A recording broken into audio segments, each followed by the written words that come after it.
যেরকম, সেটাকে আমরা বলছি এমার্জিং ডিজিজেস।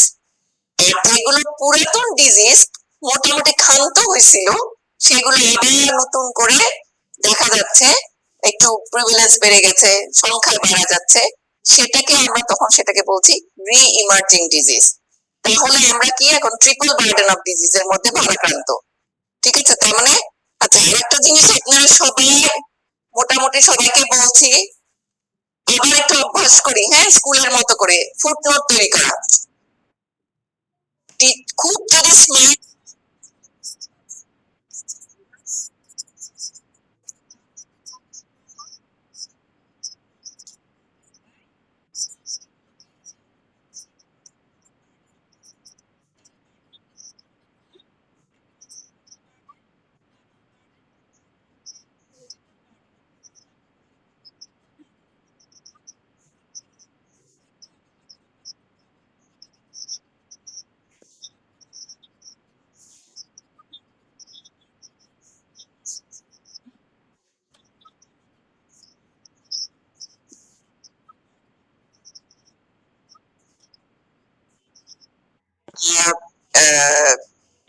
প্রিভেনশন করতে হবে। এখন শুধু তো প্রিভেনশন করলে হবে না, তাহলে আরেকটা কেয়ার আছে আমাদের, সেটাকে বলে কম্প্রিহেন্সিভ হেলথ কেয়ার। লেখেন কম্প্রিহেন্সিভ হেলথ কেয়ার, কারণ আমি স্লাইডে যেতেই পারছি না, আমার ভালো লাগছে না। স্লাইডে গেলে আমি শেষ হবে না। Everything is there, but some of the things that I am talking about that was not there, so সেগুলি লিখতে হবে কিন্তু। সো কম্প্রিহেন্সিভ হেলথ কেয়ার বলতে আমরা যেটা বুঝি সেটা হচ্ছে প্রিভেন্টিভ, লেখেন প্রিভেন্টিভ, প্রমোটিভ, লেখা preventive, promotive, curative, and rehabilitative healthcare. খাতা কই মোবাইলের মধ্যে লেখা হচ্ছে কেন? এত ডিজিটাল হলে হবে না। হ্যাঁ, এখন ঠিক আছে, মনে করছি। এই একটু লেখার অভ্যাস করতে হবে, কারণ অনেকদিন ধরে আমরা লিখি না। পরীক্ষা কিন্তু বেশ অনেক টাইম, হ্যাঁ, আমাদের 14 রিটার্ন পরীক্ষা কিন্তু 1.5 ঘন্টা মিড মিডটার্ম কিন্তু 1.5 ঘন্টা, আর 3 ঘন্টা মনে হয় ফাইনাল পরীক্ষা। সো হাতের স্পিড কিন্তু কম থাকবে। সো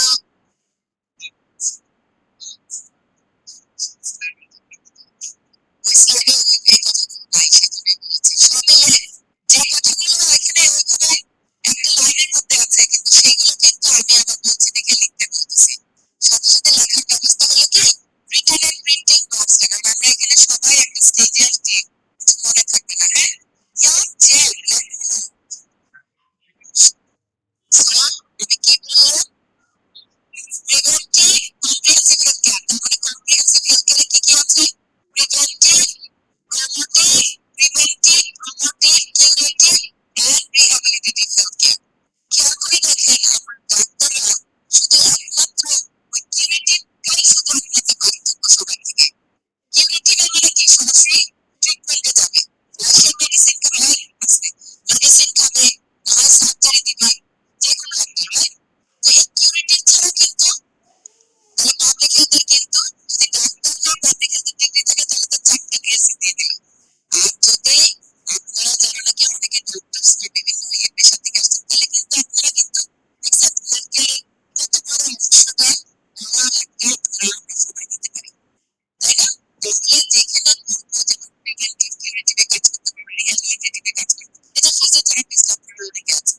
তো কি এখন আমার কথা হলো জনগণকে যদি আমি স্বাস্থ্য সেবা দিতে চাই, খালি ডাক্তার হইতে হবে, নার্স হইতে হবে, ল্যাব টেকনিশিয়ান হইতে হবে? এখানে কিন্তু সবাইকে ইনক্লুড করতে হবে। যতক্ষণ পর্যন্ত আমাদের হেলথ সিস্টেমের মধ্যে এই পাবলিক হেলথে ইনকর্পোরেট না করা যাচ্ছে, ততক্ষণ পর্যন্ত কিন্তু আমাদের হেলথ সিস্টেমটা শক্তিশালী হচ্ছে না। তার মানে স্ট্রেংথেন করতে হবে আমাকে, স্ট্রেংথেনিং এটাকে বলে, এবং ক্যাপাসিটি ইনক্রিজ করতে হবে। ক্যাপাসিটি কাকে বলে? ওয়ার্কফোর্স, এই যে আপনারা যেরকম এখন পাবলিক হেলথের লোক হবেন, তাই? সো পাবলিক হেলথের স্পেশালিস্ট হতে গেলে তাহলে এইটাই তো ওয়ার্কফোর্স, ক্যাপাসিটি বাড়াতে হবে। যে দেশ যত তাড়াতাড়ি পাবলিক হেলথে ইনভেস্ট করেছে তাদের হেলথ কেয়ারে। ভাই, হ্যাঁ কি খবর বলো? না না, না, তাড়াতাড়ি একটু বল, ক্লাস করতেছি তো। বাসায়। এমপিএইচ এর ক্লাস। এমপিএইচ। হ্যাঁ। সারাদিনই আছে আজকে। কখন? ও, ক্লাস করতেছি তো ভাই।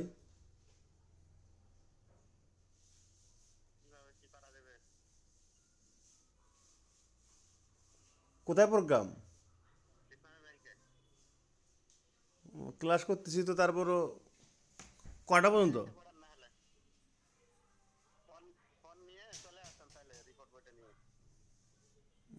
দেখি। পেরেছে পানিটাকে ঠিক মতো, আমরা তো এখনো কল খুলে পানি খেতে পারি না। আমেরিকায় গেলে কল খুলে পানি খাওয়া শুরু করে, because the water is so not only clean, খাওয়ার উপযুক্ত, কিন্তু পিওর। পিওর বলা, pure in what sense you are saying? Contaminated না, জীবাণু ছাড়া, রাইট? সো তারা কি সুন্দর কল খুলে খেতে পারে, বাট আমরা খেতে পারি না। সো আমরা কতটা পিছিয়ে আছে, এইটা যখন এনশিওর করতে পারবো তখনই দেখবেন যে কমিউনিকেবল ডিজিজটাকেও, কিন্তু আমরা অনেক ক্ষেত্রেই আমরা কমিউনিকেবল ডিজিজটাকে হারিয়েছে। এটা গেল তাহলে কম্প্রিহেন্সিভ হেলথ কেয়ারের কথা বললাম, যে প্রিভেন্টিভ, প্রমোটিভ, তাই না? Curative and rehabilitative. এখন খেয়াল করে দেখেন, এই যে আমরা সিভিলাইজেশন যখন থেকে শুরু হয়েছে, তার মানে কিছু টাইম লাইন আছে আমাদের, যেমন Greek time line, Roman empire, তারপরে মিডল এজ, তারপরে হচ্ছে আপনার what you call this industrialisation. এই যে কতগুলি এরা গেছে, এইভাবে হাত দিয়ে দিয়ে কি কাজ করা যায়? কতগুলি, আমি ভাল লাগছে না, ডিনাই করব না কি করব? হ্যাঁ, ও অনেক ছোট, টাচ করলে চলে যায়। You understand? See, I can't do this. আচ্ছা, আজকে আমরা সবাই একটু অ্যাডজাস্টমেন্টে যাই, হ্যাঁ, কিছু করার নাই সবাই। এবং যদি কোনো সমস্যা হয়, দরকার পড়লে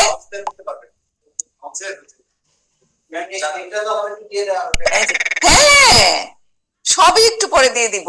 আসলে আসলে ক্লাসে আসার আগে দিয়ে দিলে ভালো হয়। এখন থেকে ক্লাসে আসার আগে দেখছো, it's taking time, I can't do that, sorry for that. Next week থেকে আমার নিজের ল্যাপটপ নিয়ে আসবো। সো কি জানি বলছিলাম, ও, সো এই যে ব্যাপারটাকে যে বলা হতেছে যে না, টাইম লাইনটা, তো টাইম লাইনে, প্রতিটা টাইম লাইনে দেখা গেছে গ্রিক আমলে তারা একটা জিনিস শিখিয়েছে, রোমান এম্পায়ারের সময় শিখিয়েছে। যেমন গ্রিকের সময় তারা কি করছে, রোম্যান্সরা যেরকম খেলাধুলার ব্যাপারে তারা বুঝছে, তাই না? অলিম্পিক গেম আসছে কোথা থেকে? বিকজ দে আন্ডারস্টুড যে গেম খেলাটা শুধু যে শারীরিক না, মানসিক একটা প্রশান্তি আছে, তাই না?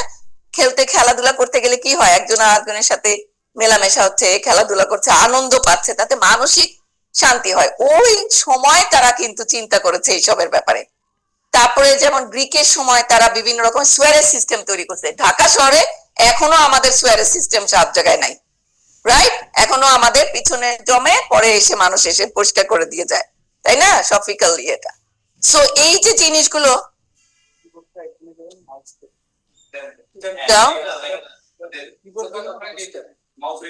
দাও, যা করো করো, আমারে ডিস্টার্ব করো না। হ্যাঁ, তো আচ্ছা, কি জানি বলছিলাম, যে কথা বললে কিন্তু কথার মধ্যে চলে যাওয়া লাগে। হ্যাঁ, তো সোয়ারেজ, তো এখন ঢাকা শহরে কিন্তু এখন এই যে আমি আসলাম, এত সুন্দর মেট্রো রেলের রাস্তাটা তৈরি করলো, এই কয়েক বছর হইলো, এখনই আবার খোঁড়াখুড়ি করে ওয়াসার পাইপটা ঢুকাচ্ছে। সো ইউ সি, আমাদের কোন ধরনের এই ধরনের ডেভেলপমেন্ট সেক্টরে যে কাজগুলো কোন প্রজেকশন না করেই আমরা করি, তাতে কি হয়, আমাদের রিসোর্স নষ্ট হয়। রিসোর্স মানে কি? তিনটা M, write it down. Resource মানে তিনটা M, that is man, money, material, right? এই তিনটাই কিন্তু আমরা ক্ষতিগ্রস্ত। তা আমাদের দেশে একটা লো মিডল ইনকাম কান্ট্রি, আমার দেশে কি যত্রতত্র উইদাউট প্ল্যানিং এইসব কাজ করলে কি আমার ওয়েস্টেজ না? আমাকে এটা মানায়? আমাকে এটা মানায় না, রাইট? এই রিসোর্স নষ্ট করা। সো এই ক্ষেত্রে আমি যদি বলি যে আমাদের যে হেলথ সিস্টেমটা যেভাবে সেট আপ করা, একটা রুগী আসবে, চিকিৎসা দিব, তার তিন রকমের ফেজ হয়। একটা রুগী যখন আমার কাছে আসে অ্যাজ এ ডক্টর বা হসপিটালে আসে, তিন রকমের ফেজ হয়। কি কি ফেজ হয়? আল্লাহ যদি কপালে ভালো রাখে তাহলে সে সুস্থ হয়ে বাড়ি যাবে, রাইট? তার মানে কিউর, 100% কিউর। আর একটা হইলো কপালে যদি বলি যে তার নসিবে নাই, তাহলে কি হবে? মরে গেল, তাহলে ডেথ। তাহলে হয় সে কিউর অথবা ডেথ হবে। আর একটা মাঝামাঝি অবস্থা হয়, সে ঠিক প্রপারলি কিউর হইল না, কিন্তু তার ক্রনিক একটা অবস্থায় চলে গেল, তাহলে সেটাকে কি বলি? ক্রনিক স্টেজে গেলে ডিসেবিলিটি হয়ে গেল, রাইট? এখানে আপনারা অনেকে আছেন যারা ডিসেবিলিটি নিয়ে কাজ করেন। তাহলে তিনটা ফেজে কিন্তু আমরা মানুষকে এভাবে দেখি, তাই না? যে হয় সে কিওর, হয় সে ডেড, আর তা না হইলে সে ডিসেবল হয়ে গেল। এই ডিসেবিলিটিটা কিন্তু একটা বড় অংশ হয়ে যায়, কারণ কারণ আপনি পরবর্তীতে বেঁচে থাকলেন ঠিকই, কিন্তু আপনি কিন্তু আগের পূর্ণ ক্ষমতায় কিন্তু ফেরত আসেন না। কিন্তু আমরা চেষ্টা করব যে আপনারা যেন আবার আগের মতো করে পূর্ণ দমে যেন কারো খুব বার্ডেন যাতে না হয়, তাই না? এই যে আমি যে বললাম আমাদের হেলথ কেয়ার সিস্টেমটা সাজানোটা কিন্তু পুরাপুরি কিন্তু এই শুধু কিউরেটিভ বেজেই ছিল। আমাদের হেলথ সিস্টেমটা সবসময় আমাদের ধারণা যে হসপিটাল মানেই হচ্ছে আমাদের কি, যে মানুষ অসুস্থ হবে, যাও চিকিৎসা নিতে যাও। এখন তিনটা ফেজ, হয় বাঁচো, না হয় মারা যাও, আর না হলে ডিসেবল হয়ে থাকো, রাইট? যে কোনো একটা। বাট এটা কি আসলে ঠিক? এটা কখনোই ঠিক না। এই জন্যই পাবলিক হেলথ এসছে। পাবলিক হেলথের কাজই হচ্ছে যে আমরা যাতে, আমাদের এটা মানায় না, কারণ আমাদের বললাম যে আমাদের রিসোর্স কম, ম্যান মানি ম্যাটেরিয়াল, সেখানে আমাদের দেশে মানায় না, বা কারো দেশে মানায় না। এটা কোভিডেও বুঝে গেছে যে আমেরিকার মতো জায়গাতেও তখন দেখা গেছে ওভারওয়েলমিং, যে গ্যারেজ, হসপিটালের গ্যারেজও হসপিটাল মানে মানে হসপিটালে বেড ফালায় মানুষকে চিকিৎসা দিতে হচ্ছে, রাইট? রিসোর্স কখন শেষ হয়ে যাবে ইউ ডোন্ট নো। ওভারওয়েলমিং একটা পরিস্থিতি আসলেই কিন্তু এটা হয়। সেই জন্য আমাদেরকে কি করতে হবে? আমাদেরকে সবসময় তটস্থ থাকতে হবে যে আমরা কিউরেটিভ বেসড হব না, আমাদেরকে মোর ইনটু প্রিভেন্টিভ পার্সপেক্টিভে যেতে হবে। প্রিভেন্টিভ পার্সপেক্টিভে কিন্তু প্রমোশনও আছে, তাই না? So health promotion. সো এই হইলো অবস্থা। সো প্রত্যেকটা সময় প্রত্যেকটা এরাতে তারা এটা চিন্তা করেছে, যেমন রোম্যানে চিন্তা করেছে, গ্রিকে, হয়তোবা আমাদের মতো এত বেশি পড়াশোনা করে না, কিন্তু তাদের যে একটা ফিলোসফি ছিল, তারা প্রজেকশন করেছে দেখে তারা কিন্তু অনেক উন্নত ছিল। কিন্তু যেটা হয়, আমরা বেশি ভালো হইতে হইতে আবার খারাপ হয়ে যাই। এরকমই একটা অবস্থায় মিডল এজ আসলো। ওটাকে কি বলে? অন্ধকার যুগ। মনে আছে? আমরা পড়েছি না ছোটবেলায়? সো অন্ধকার যুগ, এই অন্ধকার যুগে এসে সবাই ধিক্কার দিল, দেখ এটা কি রোম্যান, কি বলে, কি বলে গ্রিক। তখন তারা কি করলো? পলিগ্যামি শুরু করলো, নোংরা থাকা শুরু করলো, গোসল করে না, মাল্টিপল সেক্সুয়াল পার্টনার আশা করলো, হাইজিনিক মেনটেন করছে না। ওই সময় একটা রোগ চলে আসলো মিডল এজে, জানেন কি? হ্যাঁ, ওই সময় চলে আসলো প্লেগ। প্লেগ চলে আসলো। প্লেগ কি ধরনের? ইঁদুর দিয়ে, হ্যাঁ। সো প্লেগ চলে আসলো। এই প্লেগ চলে আসাতে দেখা গেছে পৃথিবীর প্রায় 50% অফ দ্য পপুলেশন খালাস। মানে চিন্তা করেন জাস্ট মিডল এজে কত ভালো অবস্থায় ছিল গ্রিক এন্ড রোম্যানে, কিন্তু এই মিডল এজে এসে কিন্তু এই অবস্থাটা হয়ে গেল। তখন সবাই সচেতন হইলো যে কি করা যায়, কি করা যায়। এরপরে দেখা গেল মিডল এজের পরে তখন দেখা গেল আবার শুরু হলো কি? ব্রিটিশ কলোনি, ঠিক আছে? কলোনাইজেশন শুরু হইলো। কলোনাইজেশন মানে হচ্ছে কি করছে ওরা?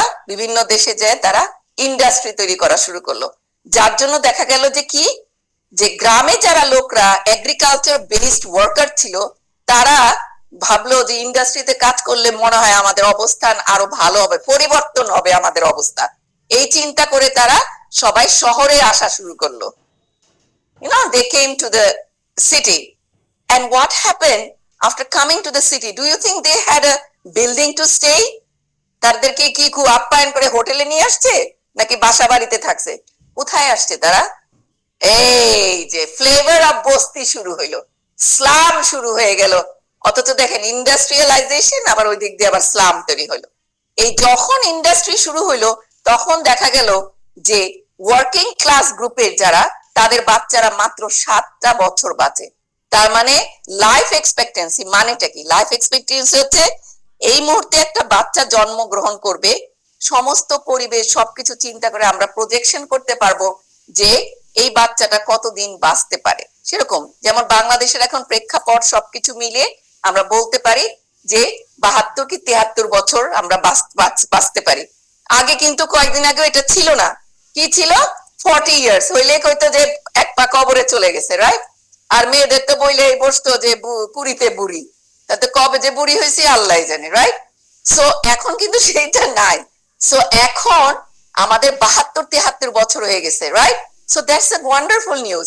সো ওই সময় দেখা গেছে ইন্ডাস্ট্রি হচ্ছে ঠিকই, কিন্তু কতিপয় লোকের কাছে টাকা, বাট বেসিক্যালি কিন্তু 80% অফ দ্য পিপলই কিন্তু দেখা গেছে স্লামের মধ্যে, কারণ তারা তো এগ্রিকালচার সব ঘটিবাটি বাড়ি ছাইরা চলে আসছে শহরে ইন্ডাস্ট্রিতে কাজ করবে। তখন দেখা গেছে people were like dying like anything. So এইটার সময় যখন দেখলো কোনো বাবা মা যদি দেখে যে বাচ্চা বাঁচছে না, তখন সে কি করে? ইনসিকিউর হয়ে ঘন ঘন বাচ্চা নেয়। ঘন ঘন বাচ্চা নেয় যে আমি তো জানি না আমার এই বাচ্চা বাঁচবে কিনা, আমি তো জানি না আমার এইটা হবে কিনা এই সন্তান। তখন ঘন ঘন তখন দেখা গেল মাল্টিপল প্রেগনেন্সিতে চলে গেল। এই মাল্টিপল প্রেগনেন্সি যখন দেখা গেল, আর তখন তো ওরকম করে ফ্যামিলি প্ল্যানিংও নাই, শিক্ষা নাই, তো এডুকেশন ব্যাপারটা তো নাই, অ্যাওয়ার না তো। তো যখন দেখা গেল যে এত বাচ্চা নিচ্ছে, তখন কি হয়? ঘন ঘন বাচ্চা নিলে কি হয়? আমরা বলি অ্যাটলিস্ট 2 থেকে 3 বছরের একটা গ্যাপ থাকা দরকার, সো দ্যাট মাটা যেন আবার একটু হৃষ্টপুষ্ট হয়। মনে করেন একটা টাঙ্কি আছে, টাঙ্কির মধ্যে আপনি পানি ঢুকাচ্ছেন না, কিন্তু কল দিয়ে সারাক্ষণ পানি বের করে নিচ্ছেন, তাহলে কি হবে? টাঙ্কিটা আস্তে আস্তে খালি হবে না? খালি হয়ে কি শূন্য হয়ে যায়? ঠিক মার শরীরটাও তাই। আপনি যদি তাকে হৃষ্টপুষ্ট না করে একটা স্পেস না দেন, আবার যদি সে প্রেগনেন্ট হয়, যতবার সে প্রেগনেন্ট হয় মার শরীরের জিনিস দিয়ে তো একটা বাচ্চা রেডি হচ্ছে, রাইট? তাহলে কি হয়? খালি হচ্ছে খালি হচ্ছে খালি হচ্ছে। এই যে ঘন ঘন বাচ্চা এবং বেশি বেশি বাচ্চা জন্ম দিতে গিয়ে একটা মা মারা যাচ্ছে, তাই না? এখন তো বউ মারা গেলে বউ হাজবেন্ডরা কাঁদবে। আগের দিনে দেখা গেল কি ডোন্ট টেক ইট আদারওয়াইজ, বলে যে আমাদের সমাজে কথা ছিল গরু মরলে বেশি কাঁদে বউ মারা যাওয়ার থেকে।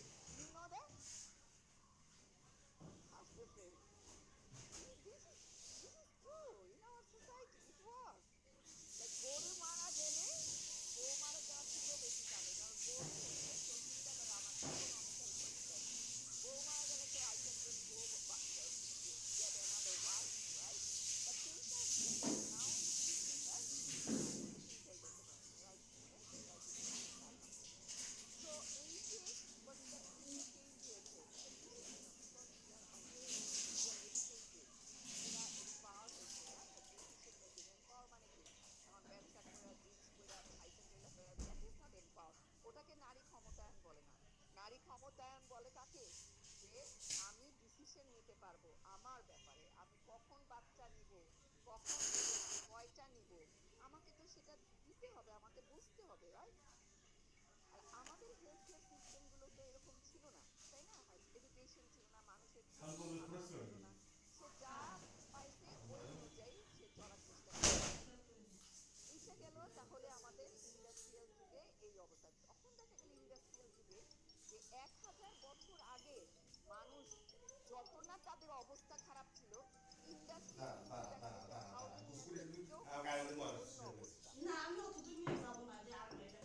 কারণ ওই যে বুঝতে পারছেন? তো 1000 ইয়ার্স, 1000 ইয়ার্স এর আগে। হ্যাঁ ভাইজান। হ্যাঁ হ্যাঁ আসতেছি।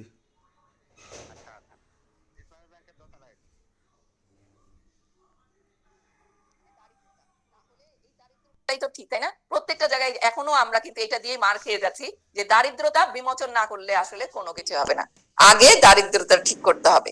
So that was the flavour of যে পাবলিক হেলথে কেন কি করা দরকার, কেন আমাদের প্রিভেনশনটা বেশি দরকার। বিকজ আমাদের এত বিলাসিতা করার নাই যে আমি অসুস্থ হইলাম তারপরে চিকিৎসা দিতে যাব। আমার কনসেপ্ট থাকতে হবে অসুস্থ যাতে না হয়, রাইট? অসুস্থ যাতে না হয়। এবং আমাদের কনসেপ্টটা হচ্ছে হসপিটাল আছে, তাই মানুষ যাবে চিকিৎসা নিতে সুস্থ হওয়ার জন্য। হসপিটাল কিন্তু খালি চিকিৎসার জন্য না, হসপিটাল কিন্তু প্রিভেনশনের জন্য আপনি যাবেন। কিভাবে যাবেন? হ্যাঁ, তাহলে ভ্যাকসিনেশন কি প্রিভেনশন না?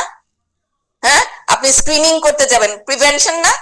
আপনি মনে হলো যে না ঠিক আছে আসলে এখন একটু বয়স হয়েছে বা আগের থেকে একটু দেখি, বছরে একবার হইলো কিছু ব্লাড টেস্ট করি, আলট্রাসোনোগ্রাম করে, এগুলো কি? আপনি দেখতে যাবেন যে আপনি কোন রকম কেমন আছি, আমার শরীরটা কেমন আছে। তো যখন কেমন আছে আপনি হঠাৎ করে দেখলেন আমি তো ভালোই আছি, ঠিক আছে, তাও দেখি ওমা হঠাৎ করে দেখা যায় কিছু না কিছু একটা আছে।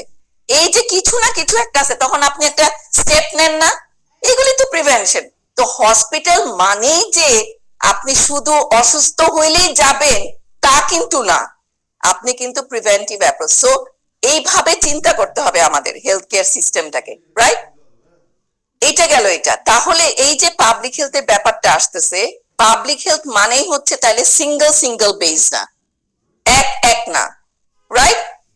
পাবলিক হেলথ মানে হচ্ছে আমি সবাইকে নিয়ে চিন্তা করব। আজকে থেকে আমরা প্রমিস করব, হ্যাঁ, যে আমরা কিন্তু এখন থেকে আর বলবো না আমি, আমরা কি বলবো? আমরা। জোরে জোরে, এই আমি ভিডিওতে কথা শোনা যায় নাকি? এই কথা শোনা যায়, বলেন আমার সাথে আমরা। আমরা ওকে, আমরা ম্যাডাম আমরা আজ আমরা আমরা সবাই আমরা। হ্যাঁ, তাহলে আমরা আমাদের আর কি ourselves কি বাংলায়? Okay, so we us ourselves, no more me. Okay, because আমি যদি আল্লাহ না করুক একটা কিছু হাঁচি দেই, সাপোজ আল্লাহ না করুক, দেখা গেল কি জীবাণু আসে, দেখা গেল যে সবাই আমরা আটকাই গেলাম, রাইট? হয়ে যেতে পারে, তাই তো হয়েছে কোভিড এর সময়, রাইট? সো সেই জন্য তাহলে পাবলিক হেলথ হচ্ছে সেটাই, আমি শুধু একলা সুস্থ থাকলে হবে না, আমাদেরকে নিয়ে সুস্থ থাকতে হবে। এবং কোভিড আমাদেরকে ভালোভাবে বুঝিয়ে দিয়ে গেছে, রাইট? 100 বছর আগে 1918-এ ঠিক এরকমই একটা মহামারী হয়েছিল, রাইট? সেটা কি? Spanish flu. এটা একটু লেখেন, স্প্যানিশ ফ্লু, গুগল করবেন, জানার চেষ্টা করবেন। তখন শুনছেন আর এখন জানতে হবে, হ্যাঁ? সো স্প্যানিশ কথা বলে কেন ক্লাসে?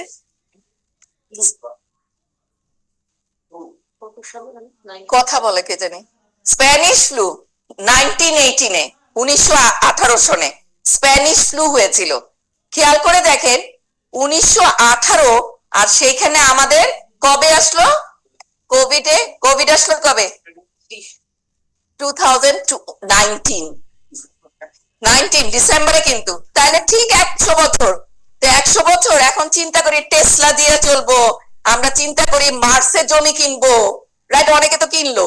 তো এখন সেইখানে পৃথিবীর বুকে 100 বছর লাগলো এটা বুঝতে যে এরকমই টাইপের ডিজিজ কিন্তু আরো coming soon. Don't think that Covid চলে গেছে, ও বেঁচে গেছে, ইউ ডোন্ট নো। আমরা এখন বসে আছি আল্লাহ জানে কোন জায়গায় কি হচ্ছে। সো ইট ইজ কামিং, বলে এরকম টাইপের হিট প্রতি সেঞ্চুরিতে 2-3টা করে আসিবে, গরে।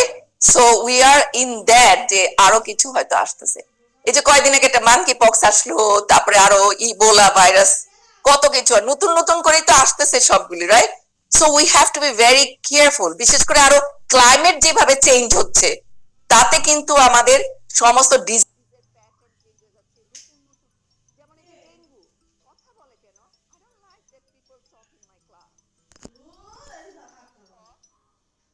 সিয়াম, আমার আসতেছি কই আছো তুমি? ইয়েতে আছো? হ্যাঁ আসতেছি।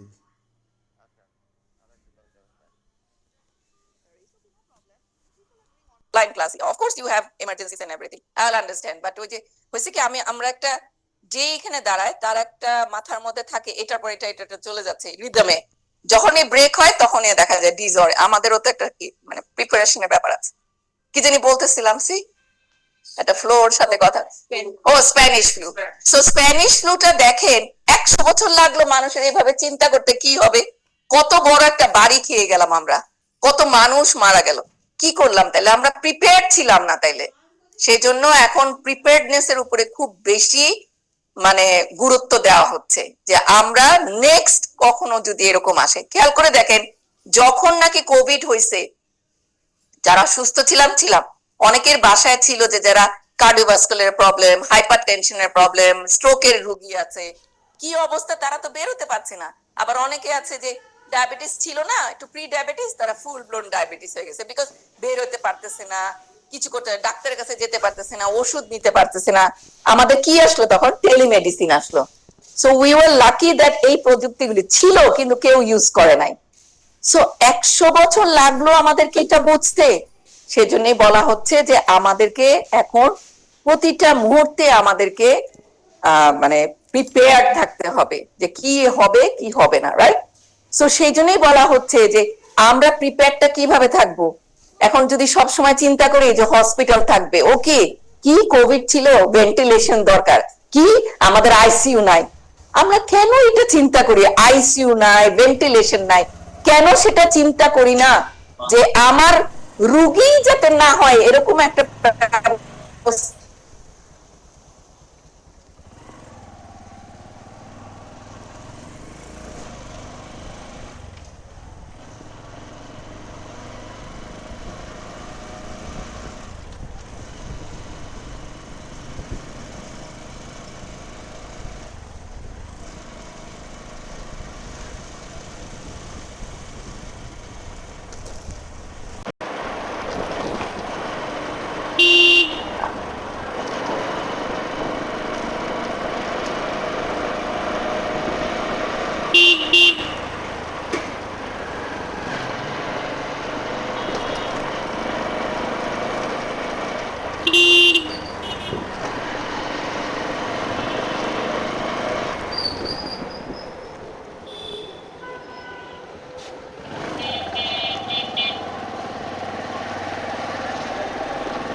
সাইকেল ভালো করতে হবে না।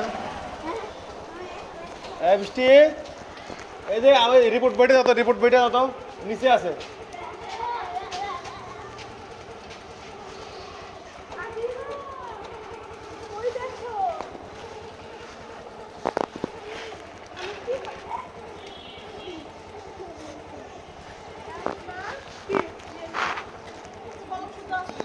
কলম কলম স্যার, এই কলমটা ইয়ে হয়ে যাবে।